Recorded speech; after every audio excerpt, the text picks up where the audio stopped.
I found this video really difficult to make. I never bought a copy of the Sun newspaper. I didn't grow up in a family that bought the Sun. I will probably never buy a copy of the Sun. But it is Britain's biggest selling newspaper. Millions of people read it every day. I'm not anti-topless modelling and I'm not anti-glamour modelling, but I am worried about the kind of messages that something like Page 2 perpetuates. That a woman's greatest power and worth is in her looks. I'm worried about the message it sends to women about the very narrow ideal of what that beauty can be or should be.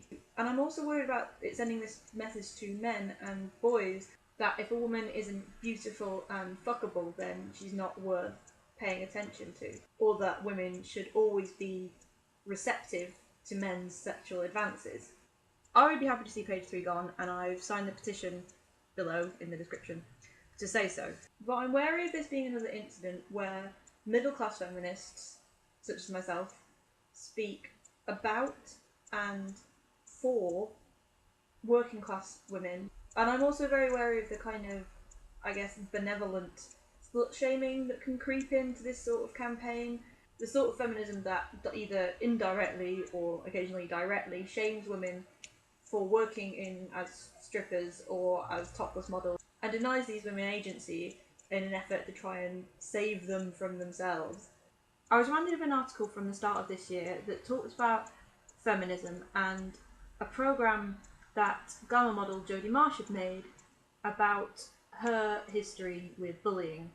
In the programme, Marsh talked about how she'd been a straight A student and she used to want to be a vet, but she was bullied so much for how she looked and she was made to feel so unattractive that eventually the need she felt to be desired by men, to be seen as attractive by men, overtook her goal of wanting to be a vet. So she poured her energy into that instead and built a successful career as a glamour model. And I think we need to be careful with stories like this and not stray into the territory of saying that the Jodie Marsh who would have grown up to be a vet would have been a better Jodie Marsh than the Jodie Marsh who grew up to be a glamour model. That kind of shaming and ranking of women based on their choices in life is part of the problem. But it's also important to note that those choices don't happen in a vacuum. They happen in a culture that includes things like Page 3, that pushes this idea of women's value as being about their looks. It pushes this idea to young girls, like a young Jodie Marsh, and pushes this idea to young boys and other young girls who then bully people who don't fit with these looks. A culture that teaches girls that they don't need to be clever or that cleverness isn't an attractive trait. A culture that teaches girls that they're ugly and therefore that their value is less, and that if they were more attractive, they would be worth more and would potentially be more successful. And then later in life shames those same girls for being overly concerned with their appearance, for taking steps such as plastic surgery, and criticises them heavily as being superficial or dumb or bad role models if they then use those looks to try and succeed in life by taking up a role such as glamour modelling. But of course, Page 3 is by no means alone in this. I really wish I could find a link for this, but years ago I remember reading in either something like Glamour or Just 17 about a feature where someone went to do some modelling for 3 men's magazines, and I think it was Nuts, FHM, and the last one was certainly GQ.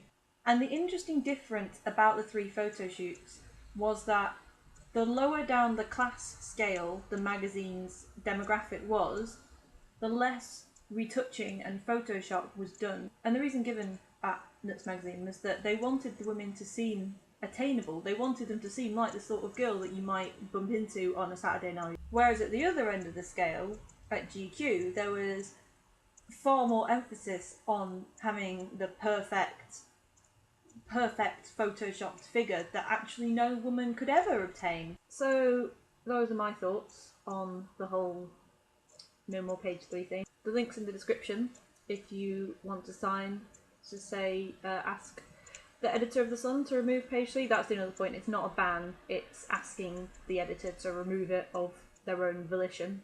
I would like to see it go because I do think it has a negative effect on society, but I do also think that the conversation needs to be more intersectional and more complex, and needs to cast a wider net, perhaps.